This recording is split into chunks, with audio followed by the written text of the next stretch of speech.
Okay, roll a religion check. I got a 17.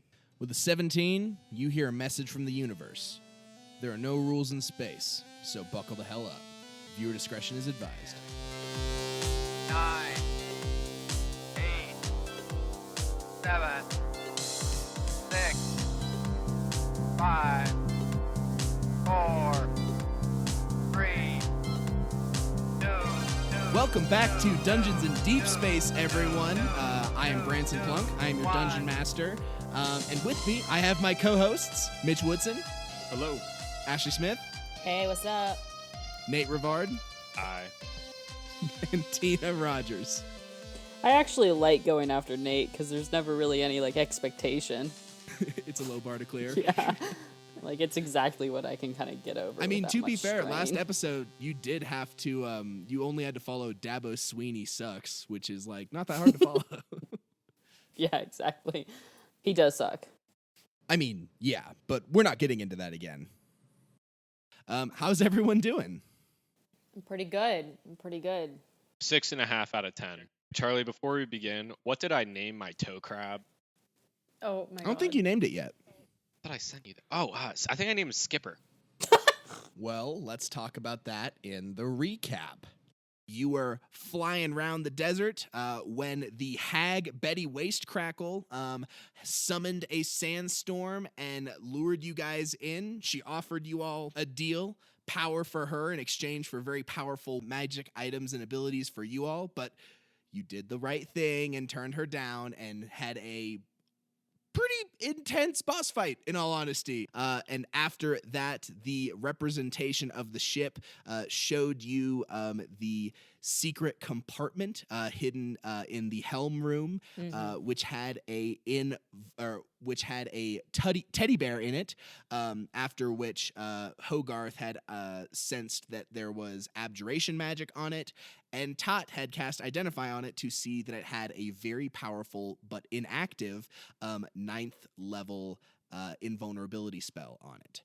But as a kind of lesser consequence of the fight, the hag cursed Brother Kyle's pinky toe, and it turned into a sand crab, and it's now its own thing. And Kyle put it in a crate, or a cage. Kyle put it in a cage. And I named him Skipper. Aw. I'm putting that in your notes. Has a toe crab named Skipper. It's official now. He's learning to form relationships here. Don't you have a son Hey, we don't talk about that. and a daughter? We don't talk about Kyle that. has a full family. What's going on And here? is a monk. And we ended last sesh as you guys were low flying across the desert, seeing the mountain of burning sands in front of you. And that is where we are going to start. You're flying across the desert, and the mountain is getting bigger and bigger on the horizon as you guys are getting closer. It's getting thicker. What are you all doing as you're you have a couple minutes? What are you all doing? I think we need to have a team huddle about this cat, right? Yeah. We can't just kill a cat. Oh, no, we can fucking kill the cat. Wait, so you are allowing me, in this moment, to punch that cat? I have requested this multiple times. I think we put And it now to it's a allowed. vote. Meera, gestures to her body. That's no, I'm, beat the fuck up, and I'm please, do what you must to the cat. Charlie, if that's the case, is there anywhere kind of within the mountain or right near where we entered that we can put this ship down, because we're gonna have to probably not fly it into the mountain. Oh, yeah. I mean, there's definitely, some dunes that you'd be able to put it down on. The representation of the ship it walks up next to you as you're flying and says, okay, so you're just gonna, you're gonna want to move down on a flat surface, but not too much, because, then you're gonna break your legs. But just extend your 3 legs on both sides out, and just don't slam down too hard, okay? Okay. So, yeah. I'm gonna not slam it down too hard. I'm gonna be nice Okay. and gentle because it's my first time. Give me give me a dexterity check, but add your proficiency bonus. Okay. 23. Oh, hell yeah. Okay, great.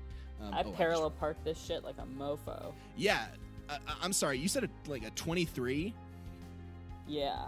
18 Okay, plus yeah. 2 plus so 3. You see yourself as the ship kind of like fly up towards like a sort of flat looking dune, and you just easily just slightly lower yourself, and you feel your 3 metal legs on both sides gently touch the sands as you touch down, and the representation of the Iron Wolf says, "Nice job, Tat. That was good. I really thought that was going to go way worse." This is like the first positive reinforcement I've gotten in 300 years, so I'm like a little overwhelmed. But like, okay, like, cool. Yeah, Can we roll to not get cry. off the ship? Yeah, can I make a Constitution save? I'm gonna I have know that be I'm a wisdom tearing up a little bit. Okay. A wisdom save. Yeah, give me a Okay. wisdom save to see if you cry. If you cry on Hogarth. This is not. I got a 21. Holy shit! Yeah. Okay. You feel.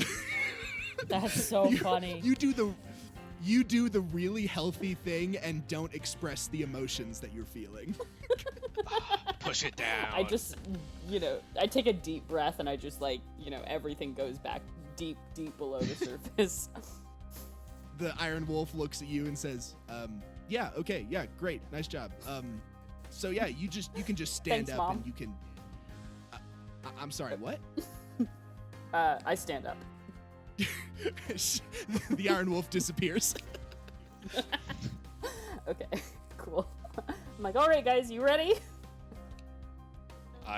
Also, I want to give I have one last cactus. I want to give it to Meera because I think she's at like 2 health. Yeah. Okay, yeah. Take that shit. Okay. It's 2d4 plus 2, I think. Wait, I thought I punched Yes. you last time. Did I punch you during the fight for you to gain back health? I mean, at the Yeah. beginning of the fight, Oh, yeah, Meera then got you beat lost the more. fuck up in that fight, dude. Yeah, You're dude. blind for like 90% of it. I mean, shout out to Kobold Press for the Sandhag stat block, but holy shit, that's a tough fight. Dude, Meera was like, just whoa the whole time. Like you couldn't see what I just did because this is a podcast, but I was flailing my limbs. Anyway, One day we'll get video footage, and then we can still tell our audio listeners to fuck off and still do motions that they can't see. that's funny. Is it okay that during this time period, Brother Kyle is bonding with Skipper the Crab? Like he's over Okay, in the yeah, corner let's- with the crab, like petting it. Yeah, let's see a little bit of this. Okay, so you're petting the crab? Yeah, me and the crab, like, I open his gate a little bit and stick my hand in a lot. Do crabs have noses? Because I'm gonna say he No, like sniffs they my definitely hand. don't have noses. Okay, so the crab sniffs my hand and he realizes I'm not a threat. Give me an animal handling check. Give you an animal hand. This is a catastrophe. Animal handling. Okay, what is my animal handling? Wisdom. That's +3. This is pretty good. Okay. Okay, I got a 5. Oh no. All right. So you reach your hand in to put your hand in front of the crab's nose so it can get a sniff at you. Yeah, because we're And friends it now. takes its right claw and like it kind of moves its arm to the right and left. Like it almost looks like it's waving at you, and then it snaps at your hand and it hurts. Does it hit me? It actually, you know what? It's gonna roll to hit. What's your armor class again? Actually pretty high. Not that bad. 13. It rolled a natural 17. Fuck me. I take damage. Wait. I'm not gonna have this do damage to you. It's just like a little sand crab. But excuse me, you reach your hand into this cage. It snaps at your finger, and now you have this little crab dangling off your finger, just held on with everything it can. What do I do? How close am I to the stairs? You tell me where you are. You said you were around the back of the ship, right? Yeah. Well, wasn't the cage underneath though? Yeah, the cage was underneath the main deck. Yeah, it's Okay, below so deck. I can't fling it at Hogarth. I'm gonna try and shake it off. give me a dexterity save with disadvantage. Okay. Oh man. Fuck you, Space Jesus. Okay. This is Dex plus. I rolled an 11. Do I shake him off? An 11. Yeah. The crab rolled a natural 13. What the hell, so dude? you try and shake this crab, and the crab is just still holding on for dear life, just snapping on your finger. Give me one more dexterity check. This time not at disadvantage. Dude, I am a master of the fistic arts, and I'm getting fucked up. You are by a level crab. 3. Also, fistic? Fistic, like like mystic, but with a fist at the front of it. Isn't the word like pooglogist? You like fish sticks?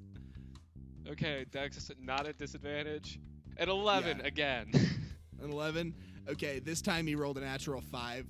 Yes. So you shake your hand one more time, and you fling it across the other side of this room in the below deck, and it hits the wall, shatters, lands on the ground. It forms up again, and you see it scutter behind a cupboard.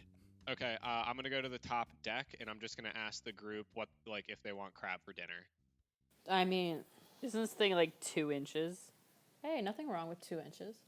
Brother Kyle had big feet. He had a moderately That's large. what she said. Brother Kyle had a moderately large. He had a big foot, so he had a big pinky toe. It's a moderately sized crab. Oh, does Brother Kyle have big feet? Is that what we're saying now? Yeah, that's what they say about having big toes. Uh-huh. Kyle, I need you to roll a d20. What? Are we rolling for dick We're size? determining foot size here. Yeah, this is a dick size roll. Oh, this is. I'm a putting lot this on in the my line. note sheets. Oh baby. Right. I'm putting this in my note sheet. 16. 16? Whoa. All right. That's He has a 16-inch penis. that's not what that. No. Canonically. He's tying it Why like a sailor's knot. I just wear a trash bag, man. It just covers everything. That's why he wears a trash bag to cover his massive salami stick.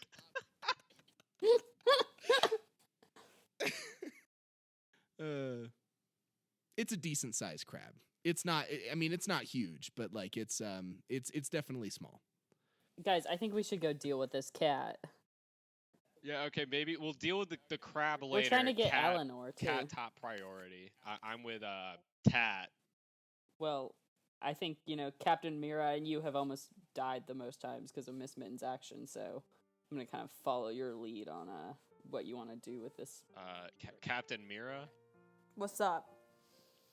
Did you say yes? Well, yeah. Okay. Okay. I shall say it even. Great start, guys. Even louder. Yes. The lot of you get together and you start walking towards Burning Sands. You leave the ship parked on top of the dunes, and you walk through the small little wooden barricades that are in front of the mountain. And as you walk up and can see the entrance that you guys walked in last time, you see the 2 dwarves that were standing guard the last time you guys were in appear to be in like not a combat stance, but definitely like some kind of like chaos control kind of stance. Give me everyone go ahead and give me a perception check. Would you say like riot police stance, or is that like No, I wouldn't say riot police stance. Actually, Tat, if you want to determine that, give me an insight check instead of a perception check. I got a 7 for riot control. There is a dangerous anarchist rioter in the mountain. These brave guards are here to stop them. Oh, thank goodness! I feel so much safer already. What did everyone else roll for their perception checks? 18. 18? Nice. Brother Kyle, you hear some screams, some like out of like shock, almost fear, but you also hear shouts like "Get the hell out of here! Get out of here!" Like shouts of like a kerfuffle. Yeah, like a kerfuffle, like almost like how people react when there's like a rat in like a room or something like that. Everyone like seems to be freaking out and trying to get it away. Sounds like a magic cat. As you walk closer towards the entrance, you finally hear the voice of Captain Santa say, "Get the hell out of here, you pervert!" And you see out from the front door a very haggard man who is has long hair, like a long unkempt beard, kind of wild, crazy, almost yellow-looking eyes, and he is completely naked. He is sprinting out from the mountain, letting out a scream. I'm sorry. Oh my. Is he a dwarf? No, this is a human. Interesting. Are we in the way? No, I mean he has way to get around you. But he's kind of covering his junk, making a run. There's about like 50 feet before he would cross y'all's path, but it looks like he's planning on running around as well. Can Hogarth roll like a insight or a perception check to see what whether Captain Santa is trying to capture this dude or if he's just happy that he's going someplace else? Yeah, give me an insight check.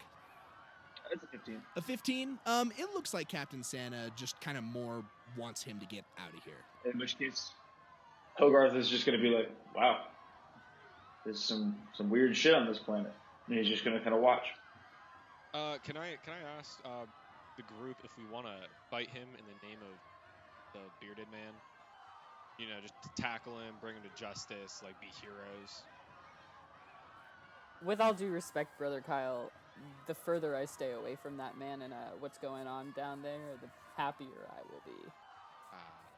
Understandable. I really don't want to tackle him, but if you want to tackle him and, explore your sexuality, then by all means, don't let me stop you. So, while this conversation is going on, Meera, can I get you to roll an insight check? I would love to do that. I would just absolutely love that. I don't know why I take a big deep breath before I roll, like it's gonna do anything, but whatever. Oh. Well, it did that time. It did that time. Ooh, an 18, baby. That's exciting. Okay, you see that as this naked man is running out from the mountain, he looks at the four of you, and you see his eyes light up in recognition and then in fear, and then he banks to the left and starts to run away from you guys and the mountain at the same time. Oh, I pointed out immediately. I'm like, what the? Where would he know us from? He's human, so there's no way I would recognize him. How far away is he right now, Charlie?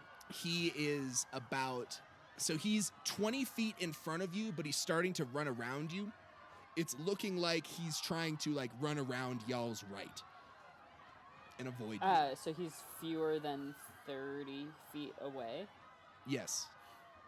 Okay, he needs to make a wisdom saving throw. I'm gonna charm person him. Oh, fuck. What's your DC again? That's right, Tat. Charm the naked man. 14. You rolled a 13. Yes! Shit. Okay. All right. I'm going to say, halt, stranger. If you wouldn't mind, stay facing the opposite direction, but we're not here to hurt you. Give me a persuasion check at advantage.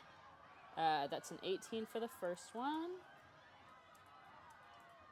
And a 15 for the second. I'll take the 18. Okay, yeah.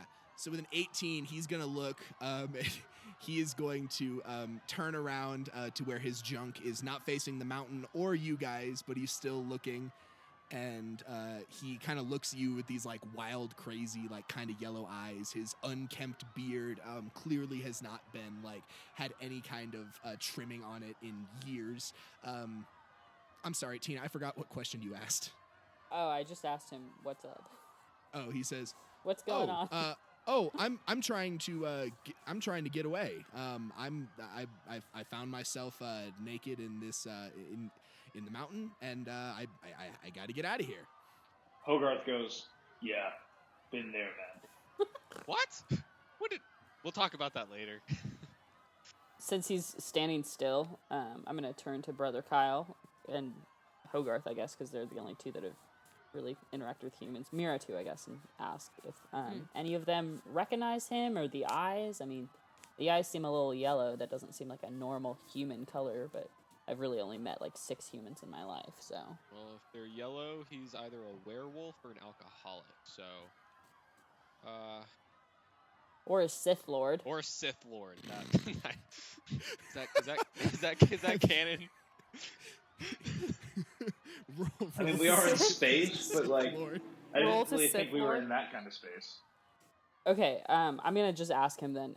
Well, how did you get into this mountain without your clothes? I presume you have to have your clothes at some point. When was the last time you saw them? Well, it was a couple years ago, I suppose, but I didn't have to worry about clothes a while back for those years. Oh, fuck, is this Miss Mittens? Where are you from? Well, I'm not from this planet or moon or whatever this is. I came here a long time ago, and well, I got cursed. Oh my god, this is Miss Mittens. Did you now? I'm gonna whisper that to Meera. I pull out my sword. All right, is he still charmed at this point, Cursed. Tat? It only lasts. Oh, it lasts for an hour, so yeah. There's. Yeah, but really- are you keeping up concentration on it? Uh-huh. Okay. It doesn't take concentration. Oh, so, okay. yeah. So he still regards you as a friendly acquaintance, but he can kind of see what's going on here, and so he's. Mhm. This is not how I thought what he was gonna say was gonna go, but I'm gonna say it as he would to a friendly acquaintance. Come on, guys. I'm sorry. Look, I did what I had to do. I'm not a crazy special adventurer like you all are. I don't know how to wield a special rapier sword or throw daggers or anything like that. Come on, guys. I got put in a bad situation and I just had to do whatever she said to survive. I'm sorry. Okay. Meera, Kyle, do you guys want to rock, paper, scissors, or whatever your world's equivalent is to determine who stabs this motherfucker? Okay, hear me out. Back on my home planet, we believe in retribution and forgiveness to the highest extent. Now, if he's not lying, we'll figure that out. How can they be held accountable for things that like they had no control over? Well, And while you're thinking about that, Hogarth's also going to say, and on my home planet, there's an unspoken rule called don't murk naked motherfuckers in front of the police.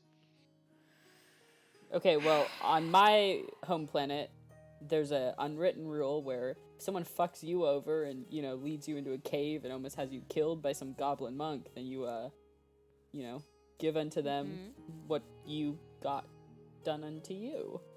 It's like the golden rule, but for like murder. It's the golden rule for murder. Okay. The naked man, only known as Miss Mittens, is gonna look at all of you, still charmed, and thinks of you all as friendly acquaintances, and says, "Please don't kill me. I was only doing what the hag had cursed me to do." So you're telling me that your curse makes you... I mean, not anymore. We did kill her. Uh-huh. Uh-huh.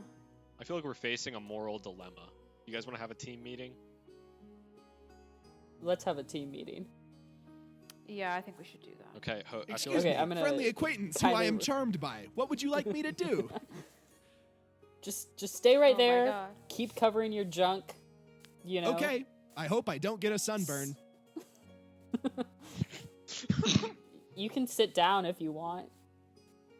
I think that would just make things worse.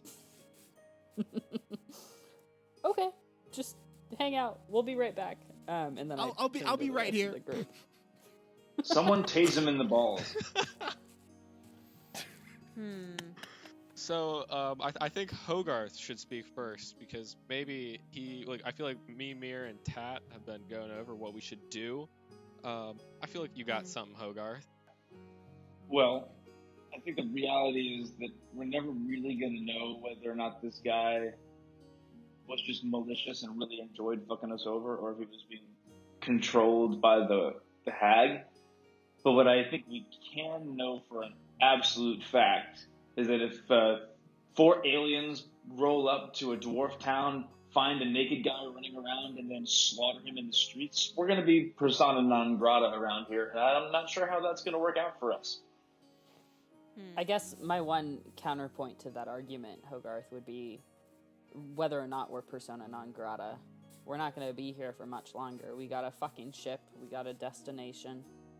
You know? Okay, well, if that's how you feel, then this guy doesn't live here. He's kind of Why don't we growing just on me, though. take Like, it- what why if don't we we keep just him take- as a pet? Yeah, so I was just gonna say, why don't we take him with us, and then if once we're in, space, once we're between, out of this jurisdiction, you guys can do whatever you want.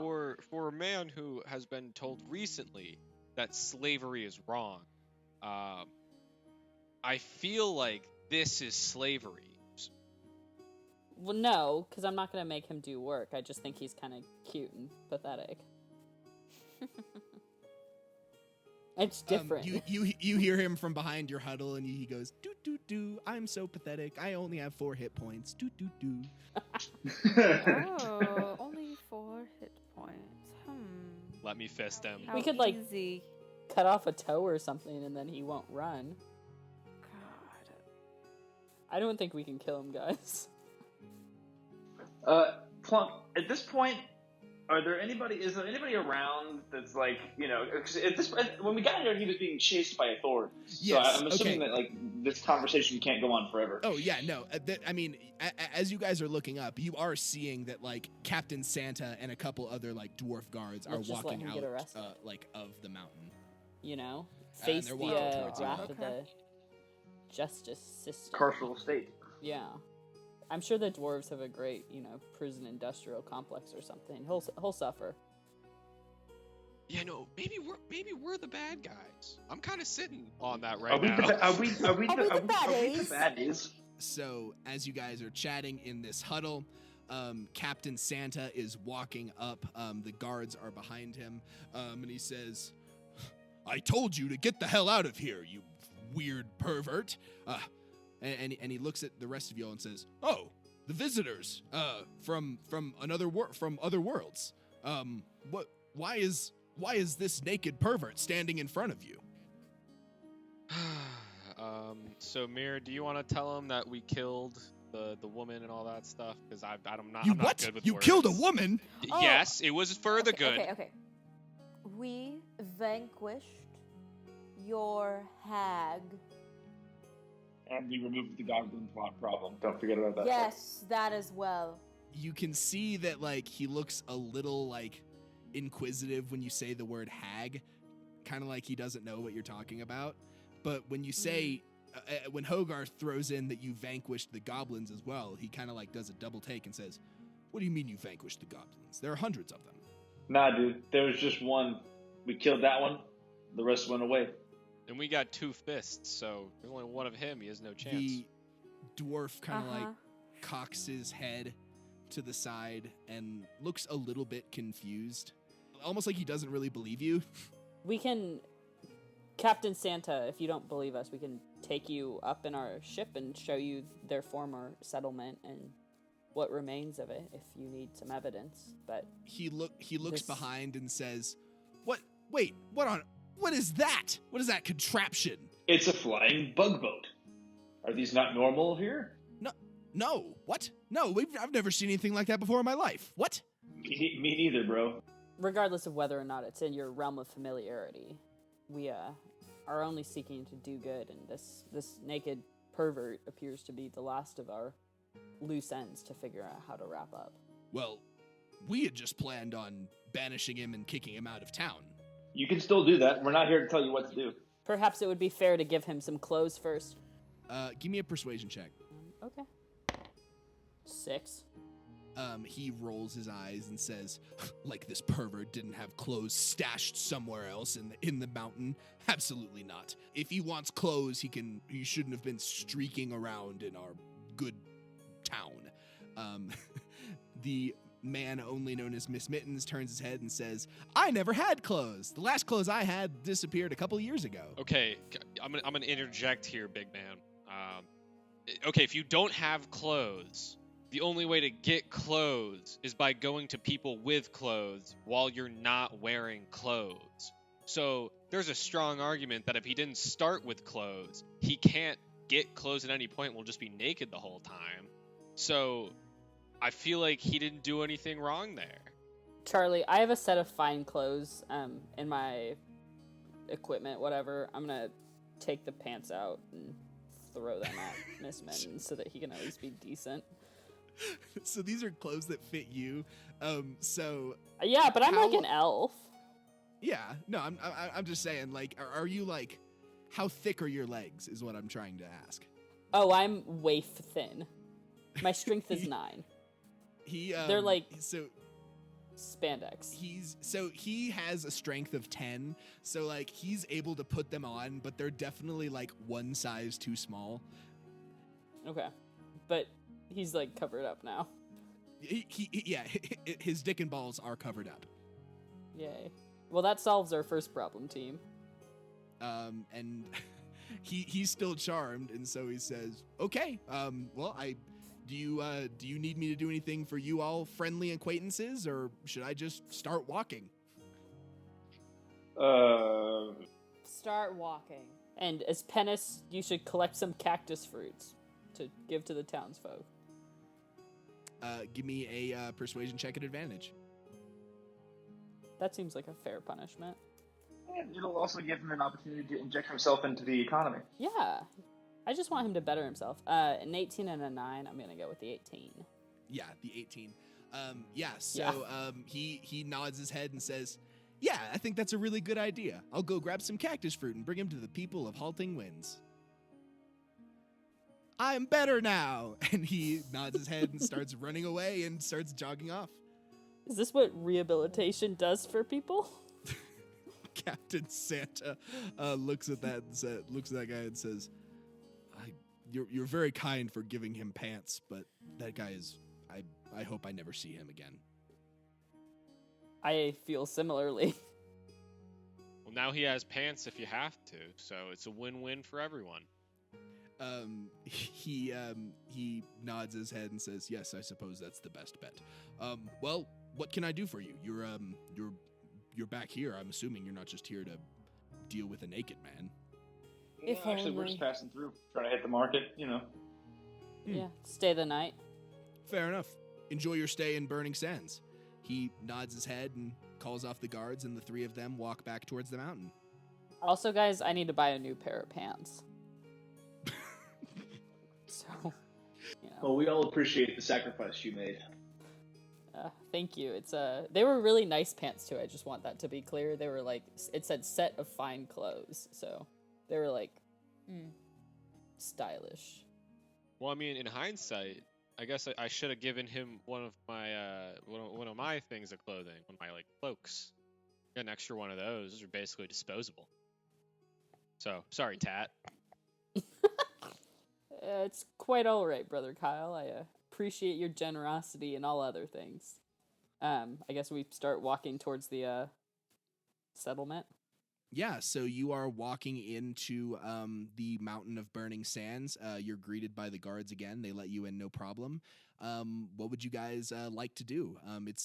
You can see that things have started to calm down. The guards are kind of getting back to their usual places that they stand in and stand guard. You see that there are like a couple of like people fanning themselves because of how embarrassed they were by seeing the naked man.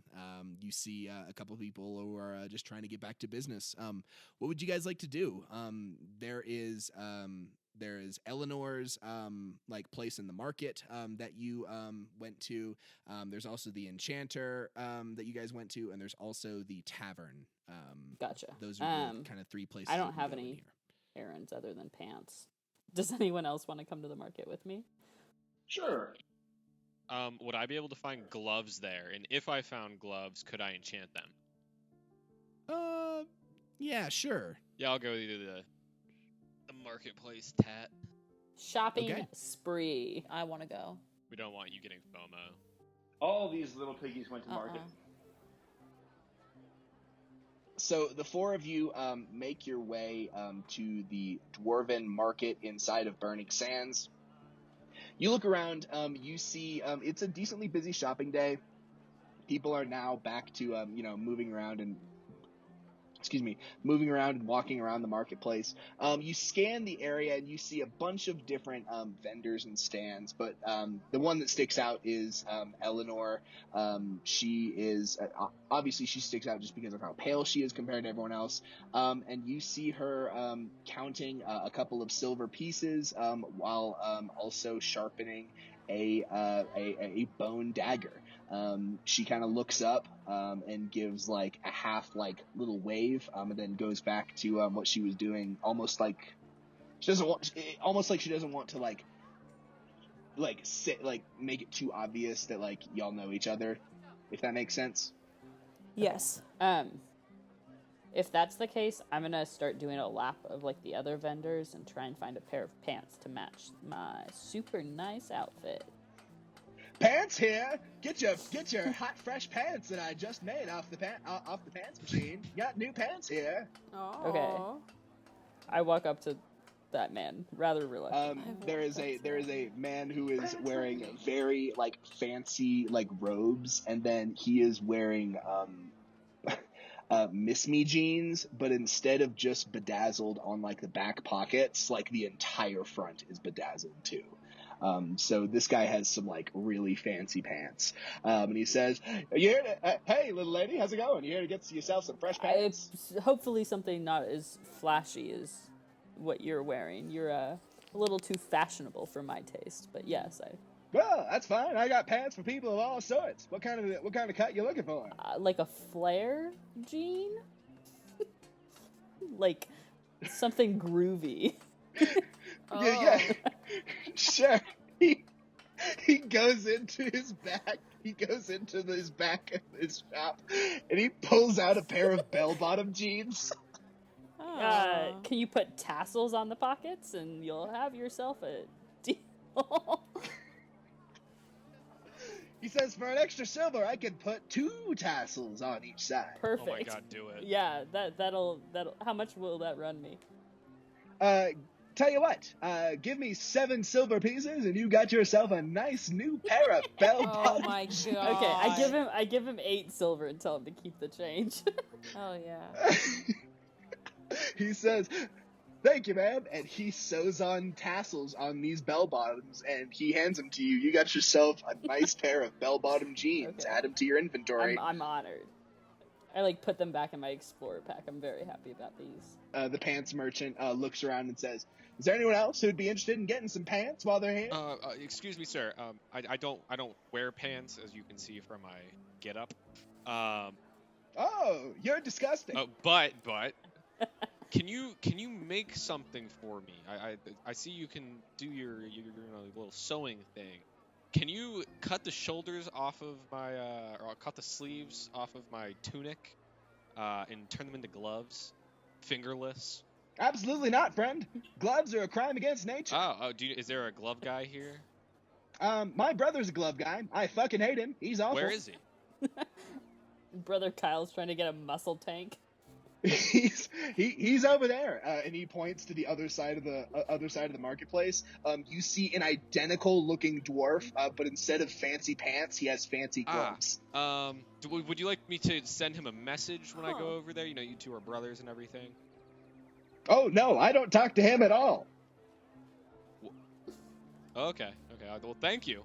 Meera, did you want pants? Depending what kind of What kind of look you looking for, lady? Do you have anything that's black? Yes. A few things, actually. What? Could you give me something a little more specific? How about, do you have anything with flames Like an embroidered. I want to look like a hot rod. Yeah. Yes, ma'am. Give me a second. He goes into the back of his shop. And he Worst pulls out episode ever. a pair of black jeans with red flames painted on the sides of them. What do you think about these, ma'am? Wow, the detail, the artistry is just. I have to have them. That'll be 3 silver for these wonderful black denim flame pants. Take my money. Jesus Christ. Takes your silver, and you get a nice pair of pants. Add it to your inventory. What the fuck is this session? This is not what I prepped for at all. Hey Meera, if you're going with the whole getup you got there, you're looking bomb diggity. You should come get some fingerless gloves with me. I got a guy. Oh my god, we're gonna look like ex-members of My Chemical Romance. I'm here for it. You're gonna look like fucking the Lonely Island in the jukebox. I'm ready. Okay, yeah, fingerless gloves. Let's go. I was gonna say like the Christian version of Sons Oh of my Anarchy. god. Hey Tat, you want some fingerless gloves? I'm gonna lie to Brother Kyle's face and tell him that, Brother Kyle, I think my spellcasting mojo doesn't work when I'm wearing gloves, so unfortunately Well, that's why they're gotta fingerless, man. pass. It's actually the magic's in the palm of your hand. Oh, well, That's what I understandable. always say. Can Meera and I go over and speak to the glove man? I'm staying with Tat. Yes. Okay. Kyle and Meera, you walk across the market to the guy with fancy gloves. And you walk up to him. He looks identical to the guy with fancy pants. And you walk up to him and he says, "Hello and welcome to the Glove Emporium. How can I help you?" Do both of these guys look like John Mulaney for some reason? No, I look, he's got bedazzled gloves. Both of them have, like, long white hair and beards. They wear, fancy, like, luxurious robes. But the glove guy wears just a normal set of khaki pants. Like not even pleated? No, not even pleated, yeah. Oh, man. Okay. Well, I want to say, hello, good sir. I heard that you are the glove man in these parts. That is true, yeah. So, what you got? What can you do for me? I want to strike a deal here. Well, what exactly are you looking for? I got gloves of all sorts. Can I yell for Tat? I just realized I have no money. Tat, I need you. I'm gonna look at. I'm gonna turn to Hogarth and be like, "Can you find us some alcohol?" And then I'm gonna go walk over. Yeah, Hogarth disappears from the scene for 5 minutes to find a couple of bottles of something. And I'm gonna say, "You called?" Yes, Tat. As you know, it is a promise to my Lord and Savior. The cat god. We do not speak her name. I didn't think that was her name, but it is not. But so I can't carry money. You and I have hurt people together as friends. Can you just tell me how much money you need? Oh yeah, I'll ask this guy. So how much are so I want you to cut the sleeves off my gloves. So like I have no sleeves. Like cut it at the shoulder. You want me to cut the sleeves off your gloves? Sorry, no, cut the sleeves off my tunic. Make the sleeves into gloves. Okay, make them look sick. And fingerless. That's important. Sure. Yeah, I can do that. Give me 6 silver. I can make you fingerless gloves out of your trash sack that you wear. I hand over the 6 silver and then like 5 copper, and I tell him to keep the change. He goes, "Thank you." He tears. He doesn't even use a knife. He just like grabs your tunic by both sleeves and just tears them off. Kyle is now wearing a bro tank trash bag. He goes into the back of his shop for a couple minutes, and he comes out with 2 just very plain looking, essentially potato sack looking fingerless gloves that they just look like little like bags that have 5 holes in them. 6 holes. 6? Oh yeah, because I guess you got to put your hand in there. That's a good point. Yeah. 6 holes in them. As soon as the gloves are, as soon as I've paid for Brother Kyle's, I'm gonna go back and find Hogarth. I'm gonna just put him in my sack. I'll put him in my backpack. But I will introduce Meera to this man and say, my friend and Captain Meera here would love some gloves, sir. I would absolutely love some of your best, most prime, cream of the crop, red leather, fingerless gloves. Yeah, actually, well, hold on. Give me a second. I think I can make that happen. Okay. He grabs a set of red fingerless gloves, goes into the back, and comes out. And he comes out and says, "Okay, how do these look?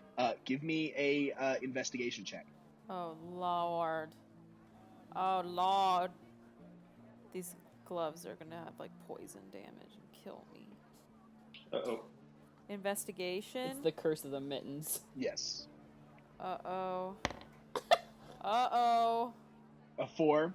A 4. This is like super high quality, like beautiful, like beautifully stained leather. Like you've never seen Wow. like leather of this high quality before in your life.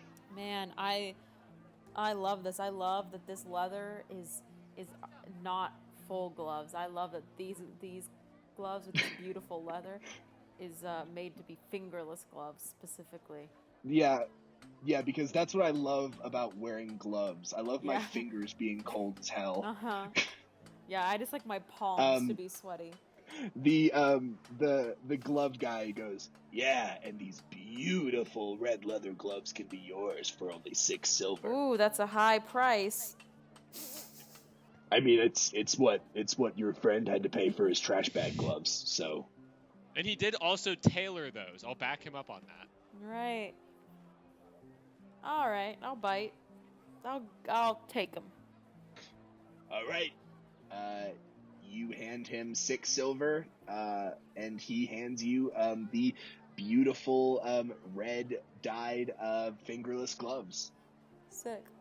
which I'm sorry, just sound uncomfortable. Yeah. Okay. Yeah.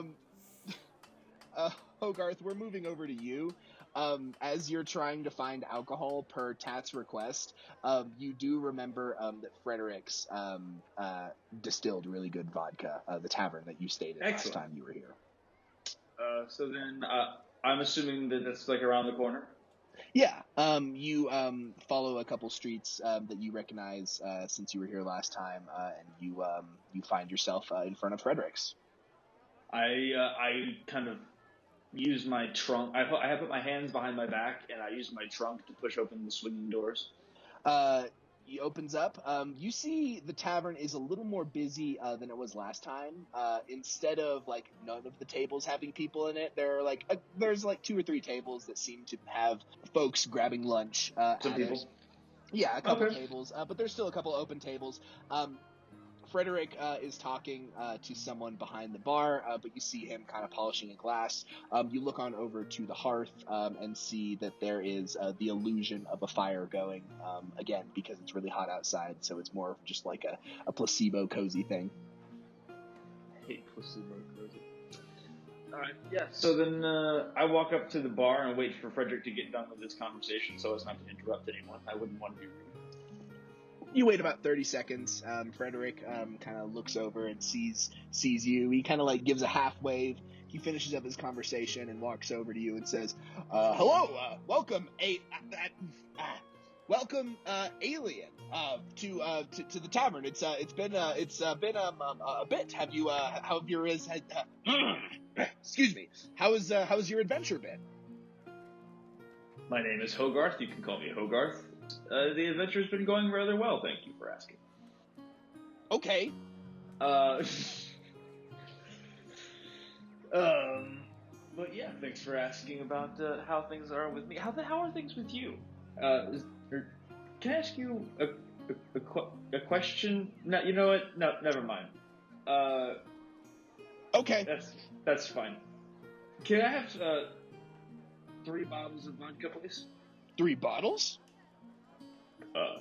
If that's allowed. Well, usually a shot of vodka is a single silver, but I can get you 3 bottles for 1 gold.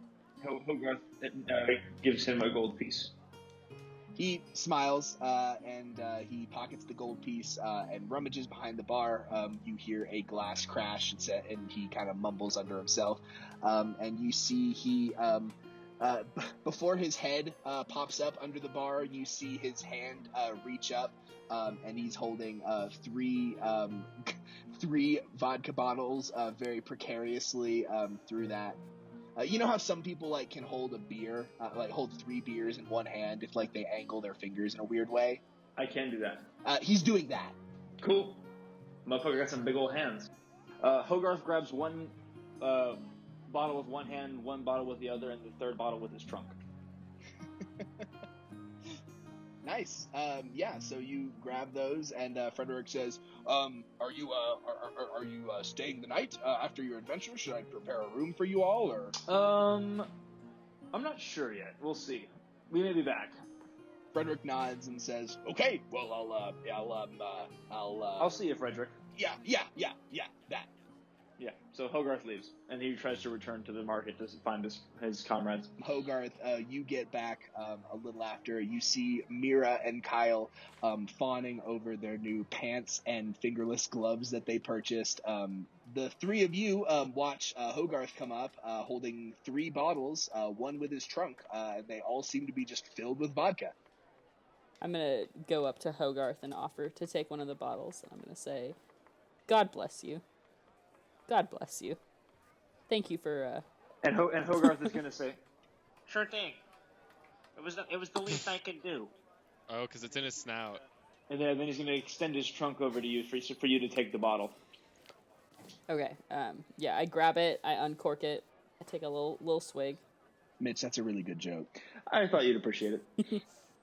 Tat, you take a swig of this vodka, and I just want to establish that she hasn't had any beforehand. She hasn't had any since she's been on this. This is her first drink since being on the line. So she takes like maybe half a shot worth, and then like immediately like goes to like almost like spit it out, and then kind of like grimaces and swallows it back down and tries to be cool again. Okay. I would say on like as far as quality of vodka goes, it's not bad. Like it's decent. What kind of vodka does it taste like?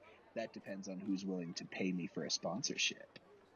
Oh. Svedka's not gonna call you. Ew. Yeah. Oh my god. But, you know. We were sponsored by fucking Svedka. Yeah, but fucking Burnett's might, bro. Who knows? If we're sponsored by Burnett. Tito's, dude, the official D&D podcast of Tito's. I would actually be A-okay with having that having that vodka taste like Tito's. I like Tito's. Same. Tito's, please Yeah, sponsor Tito's, us. if you're listening, give me a call. My number's 469. This has weird energy. Not all of this is going to hit the cutting room floor, but it'll be Alright, okay. I'm gonna assume that Meera has put on her new sexy pants. You changed in the middle of the street? I'll say there was a changing room in the pants guy's place. Good. Meera, roll for hotness. Let's see how good they look on you. Oh god, this is where I crit fail. Is it a plus anything, or is it a raw roll? What is it? I'll say you can add your charisma modifier to it, Oh god, Okay. they look excellent. which is generous, by the way. Yeah, my her charisma is modifier insane. is okay. If you're No, here my level charisma is 3, okay. It's okay. It's not bad. It's not. It's. I look okay. An 11. All Yeah. right. Yeah. So with 11, they look all right. They like it could like they're a little loose on like where your butt is supposed to be, and so it's What do you mean supposed to be? where your butt is supposed to be. yeah, yeah. You kind of have that Joe Biden tush, is what I'm trying to say. You know what I Man. mean? Oh hell yeah! I got America's ass. This bitch out here is sitting on a cutting board. Listen, You know, Rip Trump, man. That guy had a fucking dumpy. ew. Dude, that dude had a Goddamn wagon. wagon.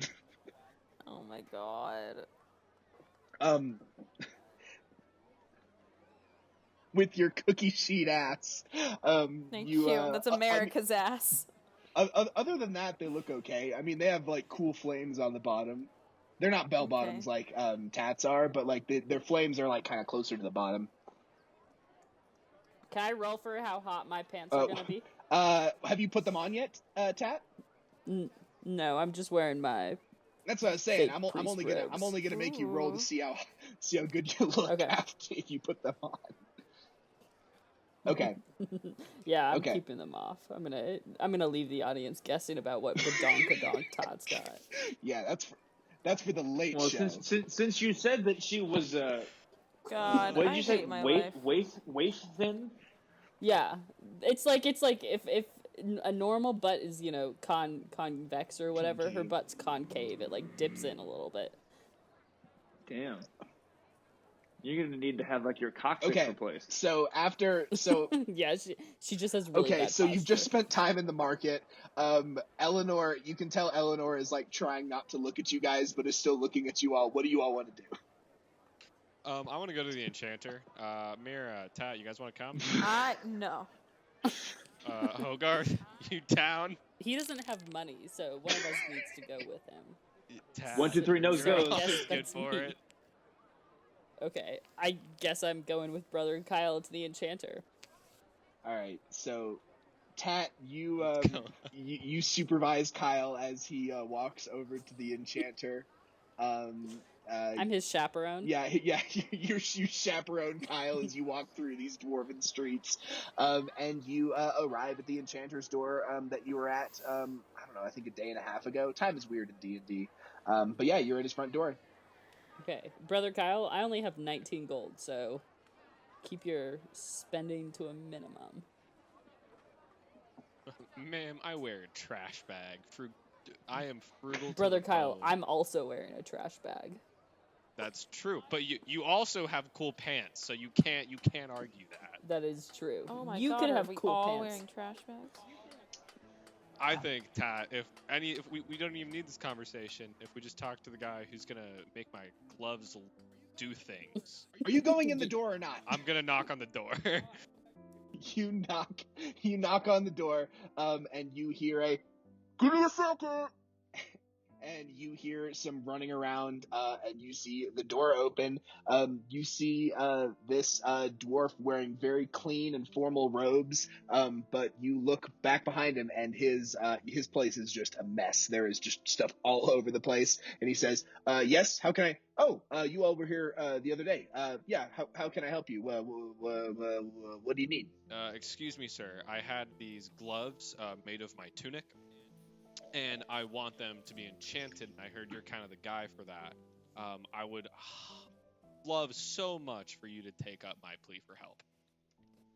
He looks at them and says, I'm usually better at enchanting weapons, but I think I'd be able to do it for a little bit extra. If you could, let's make it 7 gold. I can get you enchanted." I hand him 7 gold pieces, and I say, "Do your best." He seems a little bit confused and says, "Wait, are you paying for his enchantment or?" I'm like his sugar mama. Do you guys Oh. have those here? Like you taste good? I'm not sure if I understand. I just pay for his things. He pockets the 7 gold and looks over at first Kyle and then Tat and says, what elemental damage should I enchant this with?" What do we have today? What can I get? Let me read them out. Your options are cold, poison, acid, fire, necrotic, force, lightning, and thunder. Oh, dude. Wait, isn't thunder and lightning like the same thing? Am I stupid? No, actually, in D&D, in D&D, thunder and lightning are separate. Lightning is more like electric damage. Thunder is more like a boom, like loud sound waves, like causing damage. I don't know how it works, but apparently thunder is a damage in this game. Okay. I'm not one to question Gary Gygax or whoever, but Okay. Thunder's the damage that Hogarth got. I am actually gonna go. You said thunder. Okay, I'm gonna go lightning then. Okay. The dwarf nods his head and says, "Okay, hand me the gloves." He grabs these little trash bag gloves and he takes them on a table and starts waving his hands over and under the gloves for about 30 minutes. Not saying anything, he's just waving his hands over and under them. And then he grabs the gloves and then hands them to you and says, "Okay, here they are." Thank you, sir. This is it's huge help. Huge help. Thank you. And he turns to you, Tat, and says, "Well, you seem more like a magic caster. Is there anything I can do for you? Do you use a spell book by any chance? I do use a spell book. Is there something you can do for me? Do you want to make it waterproof?" Yes. And I Yeah. All right. Yeah. about to start crying again. Give me a gold, and I'll make your spell book waterproof. Perfect. I hand over my like very ratty old spell book. There's like pages falling out of it. I'm like, I'm gonna stay close though, you know. Don't like to let this thing out of sight. So he like nudges you to follow him, and he grabs the book from your hands, and he takes you over to a little cabinet, and he pulls out a plastic container zipper thing. You know what I'm talking about? It's like a like a plastic container. Dry bags. Yeah, it's just a plastic zipper dry bag. And he puts it in. Ziploc. Yeah, he puts it in and zips it up, and he says, "Here you go. Your spellbook is now waterproof." I like to think he does that thing where like the two, like the pink and the blue side aren't lining up perfectly, so he's like fucking with it for a minute. It's like, damn it. Like, Yeah, this is the best thing anyone has ever given me. Thank you so much. And I'm like crying a little bit as I leave. roll for tears. No, I'm letting these tears out. So the two of you leave the enchanter. Master has presented Dobby with a Ziploc bag. Okay. So the two of you leave the enchanter. I'm assuming you make your way back to the market. Yes. Yes. Yeah. Let's go. Yeah, Okay. let's go see Okay. Eleanor, guys. So Tat, you and Kyle make your way back to the market, and you meet back up with Hogarth and Meera. What have you guys been doing this whole time? We've been sitting on the dirt with our backs against the wall of the building across the market from Eleanor's, with just drinking vodka, not saying anything. I was hoping to look for a one of those looking glasses. Just kidding. We were doing that. That's so much more useful, but so much less funny. What can I say? You can find a looking glass in the regular like player's handbook equipment, so I'm going to say you can definitely find that in the market here. But I don't remember how much they cost, so give me a sec. A spyglass, that's what it's called. Holy fucking shit. Is it expensive? Whoa. Yeah, it's 1,000 gold pieces. What the fuck? One day. Holy shit. Can she get like a fake spyglass? Like a kaleidoscope? Yeah. No, I just want those little. Can she get like 6 rolls of toilet paper that she can put inside Oh my one another? god. Yeah, for flavor's sake, I'm gonna say you can find like. So literally the only mechanic of the spyglass is objects viewed through a spyglass are magnified to twice their size. It's literally 1,000 gold pieces, and that's the only description it has for the thing. That's so stupid. So I'm just gonna say you can find like a like I guess not as effective one, but for like flavor's sake would still be like a little bit useful. I'm gonna say like 5 gold you can find Thanks. Yeah. I buy that shit. I knew it was expensive. I didn't realize it was 1,000 gold pieces. That's pretty crazy. Okay. Great. Hogarth drinks vodka alone while Meera grabs a not official D&D player's handbook spyglass, but a spyglass. And Tat and Kyle make their way back. I ask Hogarth. Well, I tell him thank you very much for getting the water. I was very thirsty. So brother Kyle, Better things, buddy. brother Kyle is going to take a massive fucking swig. Like this is like shotgunning a Four Loko kind of pull. Oh.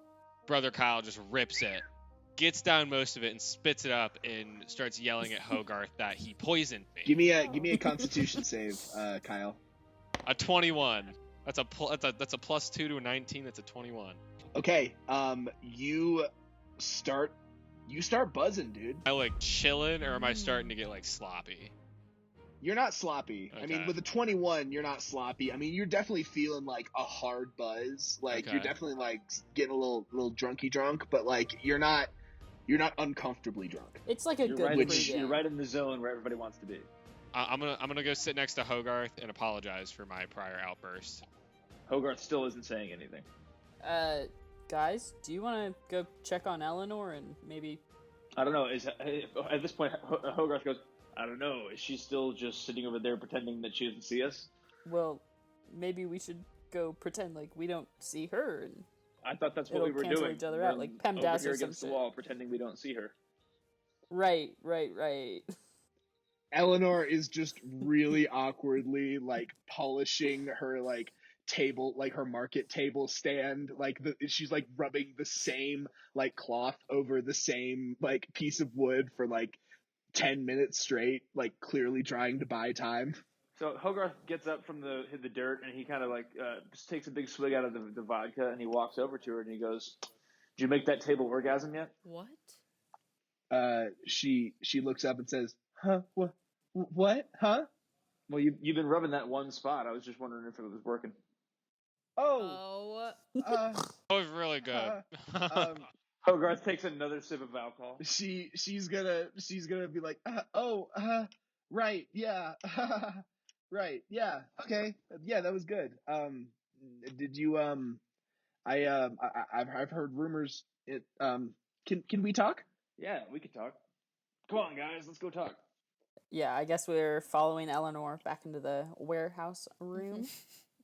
Hogarth is noticing how edgy she is, and he is officially on alert. Okay. You follow her back in to her little shop area, and she closes the door and locks it behind her. And she looks at all of you all and says, "Okay,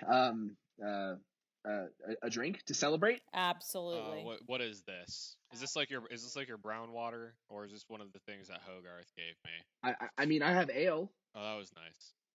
I would love some of that. The what do you call it again? Ale. Ale. Yes, I'll take that. She nods.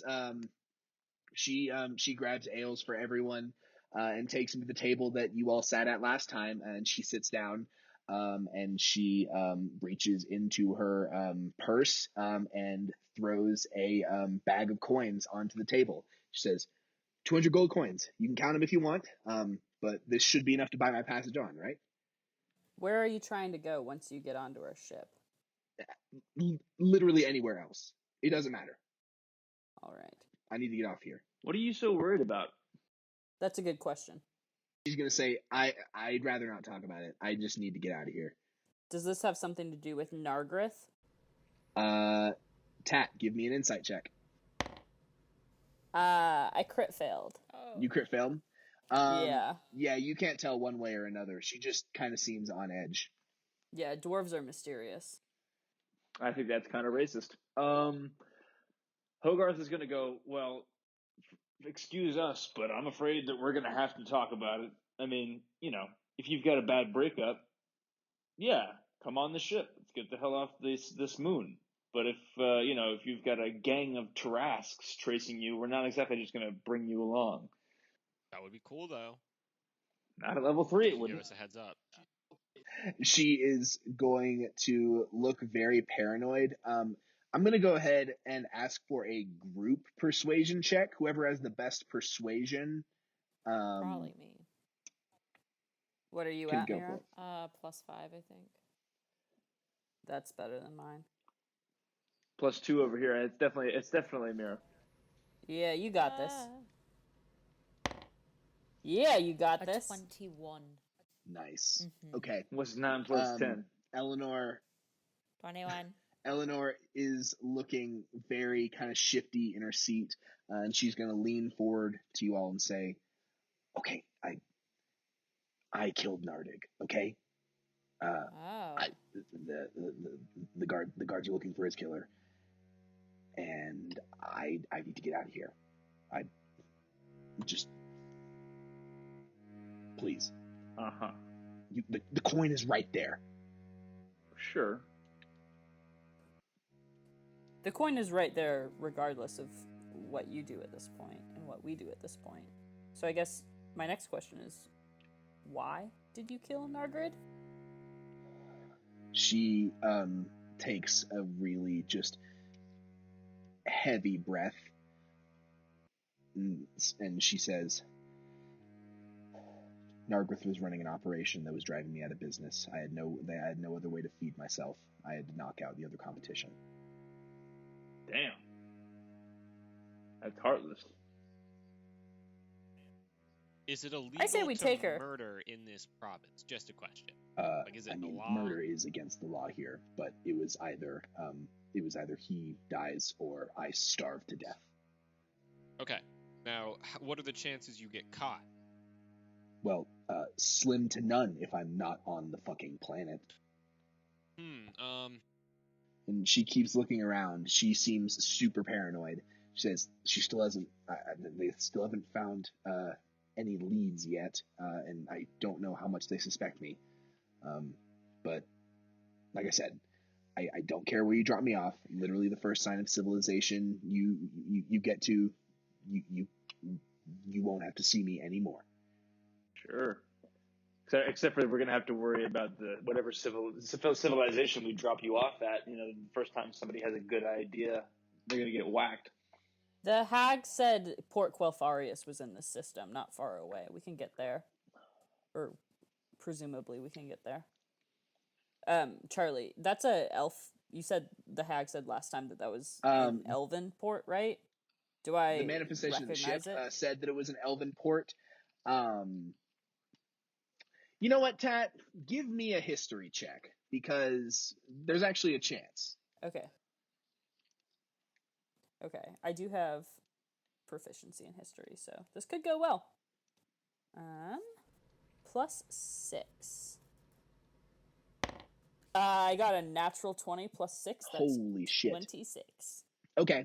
Spent a lot of time reading books. Even though the Void Elf civilization is really isolationist, there's still like a little bit of communication between the two, and you just, as someone who is pretending to be a cleric, you just always happen to be at the right place, right time when that kind of information was getting sent.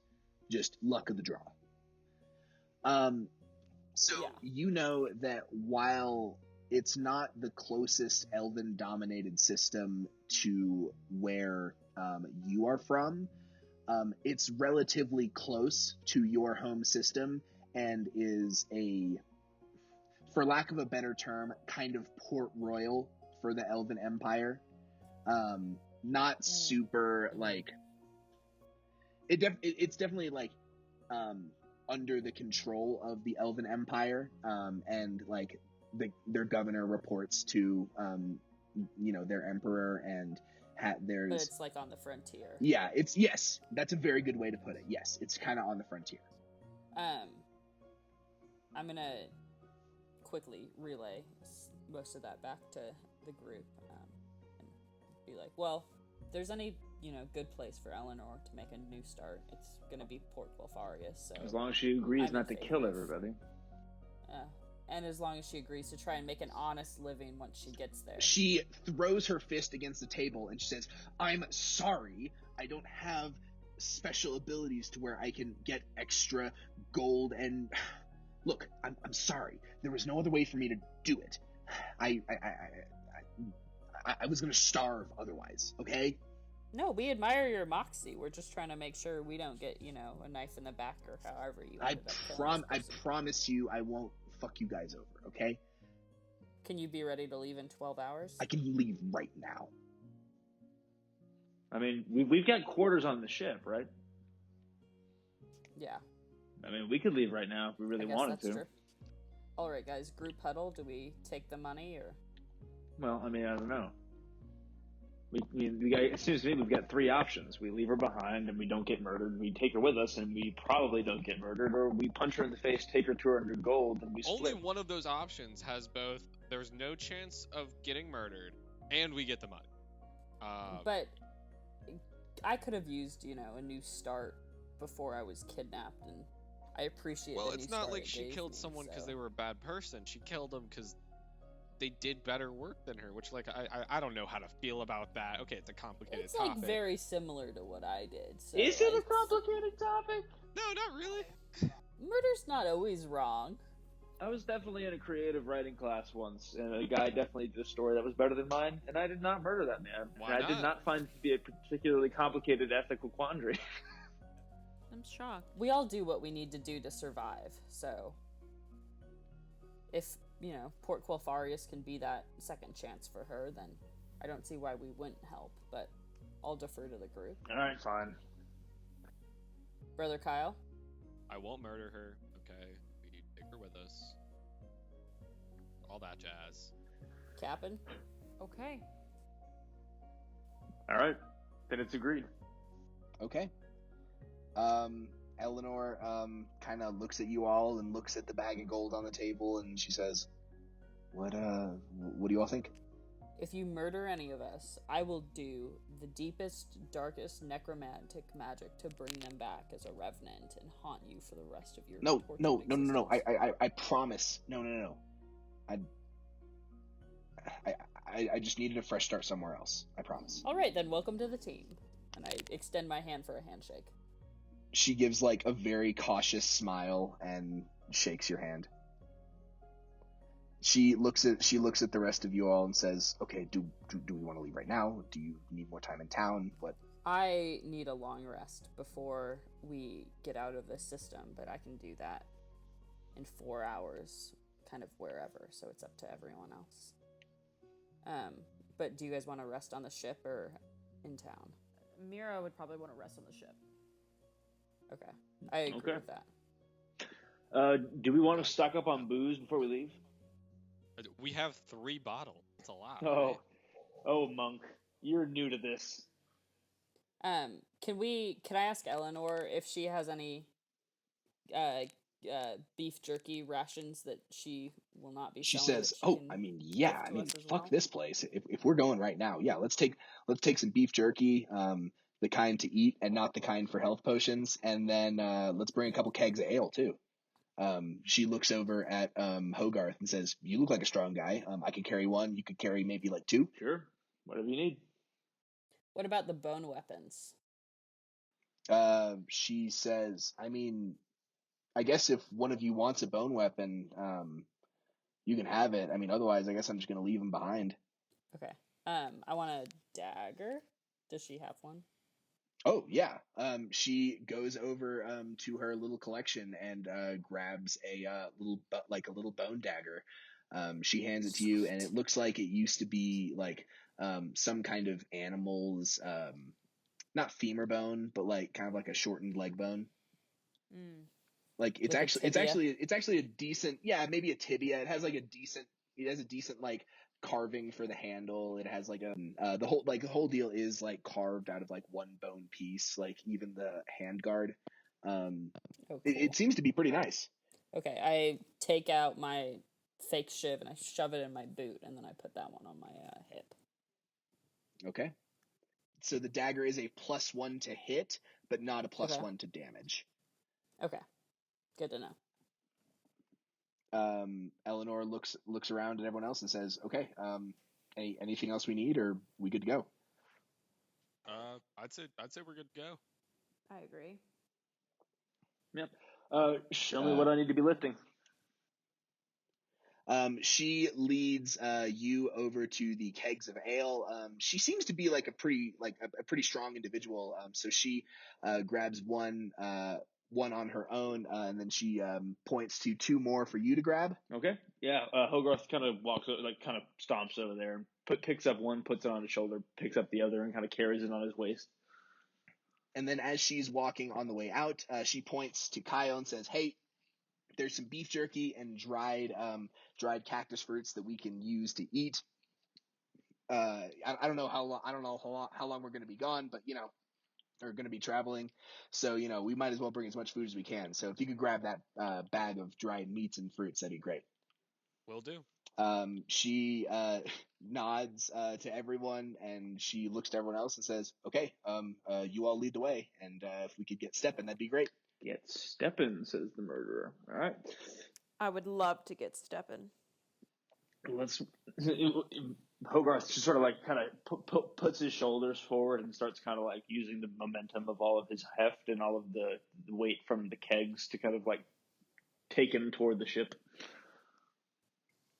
Okay, so all of you are walking through the dwarven city, and as you leave through the front gates, you see the guards at the front kind of like let out a laugh and say, "Huh, what are you doing, Eleanor? You bringing everything in the kitchen sink out? What, you moving shops?"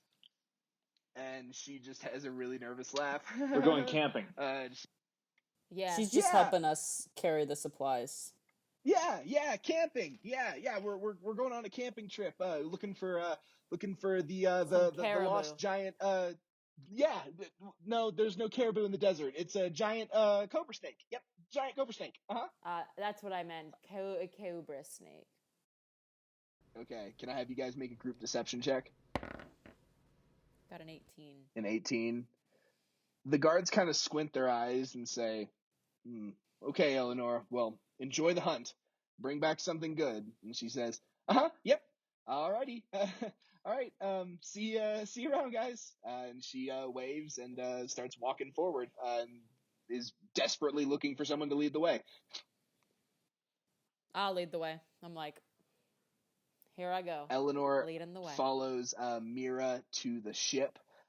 She as soon as you get over the hump and start to see it on the dune, her eyes light up, and she says, "Oh, thank Moradin.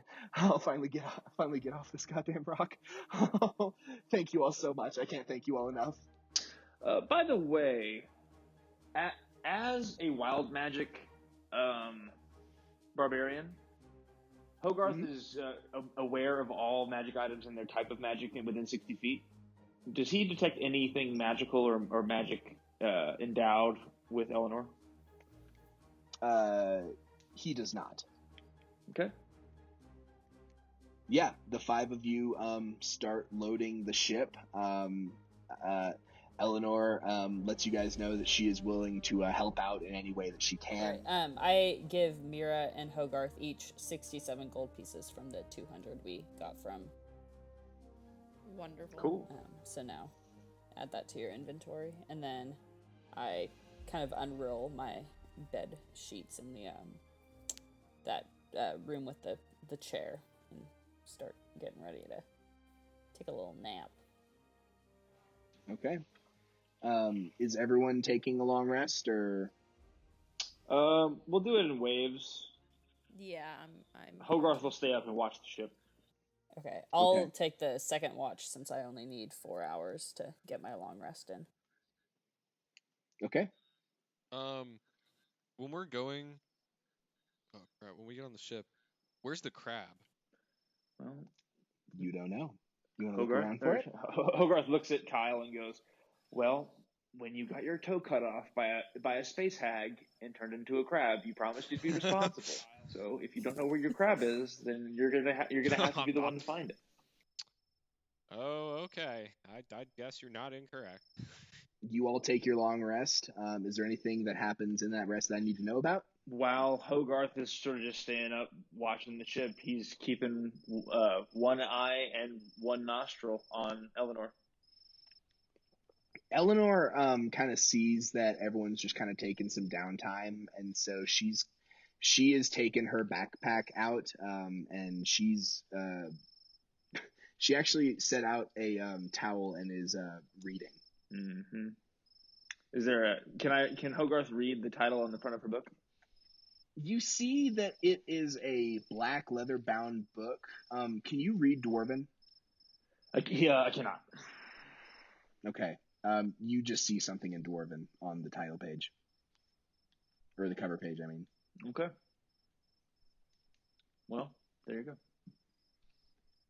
The lot of you finish your long rest. Hogarth, you, as everyone else finishes their long rest, you kind of need to start yours. Okay. But that's fine. I mean, you can, you'll get covered. Tat, as you see everyone starting to like wake up and ready to go, everyone go ahead and take a long rest for, just character's sake though. Tat, Meera, Kyle, the three of you are up while Hogarth is out sleeping, and Eleanor is still reading her book. What are the three of you doing? I'm gonna go over to Meera and Uh-huh. I'm gonna explain that this moon seems to be in the system of Port Quelfarius, and between me and the Iron Wolf, we can probably get there. So I'm gonna ask her if she has any last requests to do on this fucking moon before we get the hell off of it. Meera thinks. She goes, absolutely fucking not. We gotta get off of this moon. Okay, if that's the case, I'm gonna get back into the chair and expend Excellent. a second level spell slot to get this thing up and moving. Okay. Love it. Kyle's gonna half pay attention to the conversation as he looks around for the lost crab. When I get into the chair, can I ask the consciousness of the Iron Wolf if it perceives the crab for Kyle?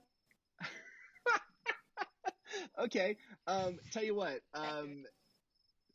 The Iron Wolf is gonna look at you and say, let's take a look. I need you to make a perception check at advantage. Okay. See if you can feel it scurrying around. 8 for the first.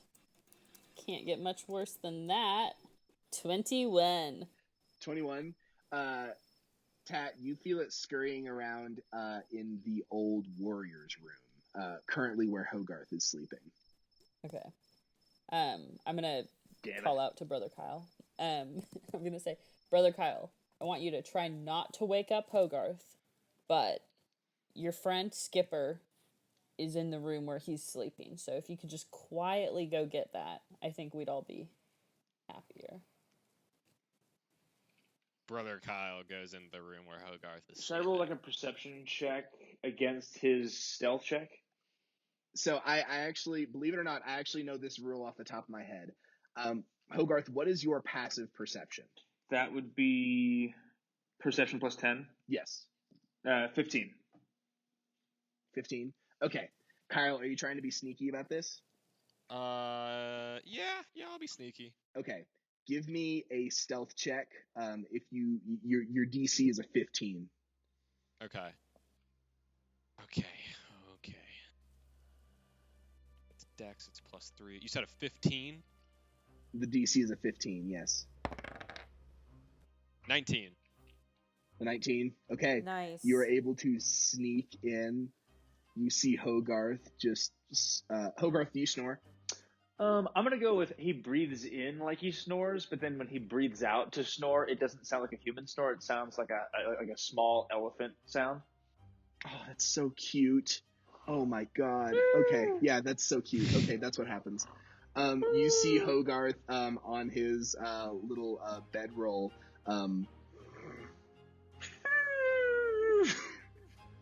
You look across the room, and you see Skipper in the corner of the room. I'm gonna grab him. Roll a sleight of hand check. Okay. 21. Holy shit. Okay. Brother Kyle, you stealthily just like glide across the room. The Skipper tries to like juke you out, goes to the left and then to the right, and tries to like crawl away. You anticipate the juke and you grab it with your right hand and you grab Skipper, and it's not pinching you with its claws, but you have him in your hand now. Can I put him back in his cage very gracefully? Yes, you can. Okay, that's what I do. Okay. You put Skipper back in his cage. Hogarth is still asleep. Tat, are you ready to fucking go? Yeah, I cast the first second level spell slot, so I think the Okay. ship was starting to move while that was going Yeah. on. So right after Kyle puts the crab in the cage, the ship looks at Tat again and says, "Okay, you ready to go?" I think I am. Let's do this. All right, off we go. You lift yourself up and angle yourself out towards the atmosphere, and you start to move forward and accelerate further and further and further. You are shooting through this atmosphere at crazy speeds, and you shoot out and see that the sky turns from blue into darker purples and dark blues until it goes black, and you see a sky full of stars out in front of you, and that's where we'll end today's session. Bum, bum, bum. Welcome to space, guys. Wow. I know it took 8 episodes to get there, but we're finally actually in space now. Wait, is that why it's called Dungeons and Deep? Well, I guess you're always you technically in cheeky boy. space, but oh well. One is always. Well, shit, guys. Great sesh. Sorry, no combat, but I think we all need a shopping and fucking around sesh every now and again. I felt like a child in a candy store. I had a great time. 10 out of 10. Glad they had bell bottoms. But yeah, so before we cut to outros, just so you guys know, you do have 2 days worth of downtime. So if there's any like conversations you need to have, talk to your party, or like anything your characters are working on in like a personal sense, be thinking about that. And we can talk about it, well, on our own, but we can also role play any of that at the beginning of next sesh before we go into the actual port itself. Hardcore. Cool. Alrighty. Sounds good, guys. Great sesh. I have been Branson Plunk. I have been your dungeon master for this week. You can follow us on Twitter and Instagram, guys.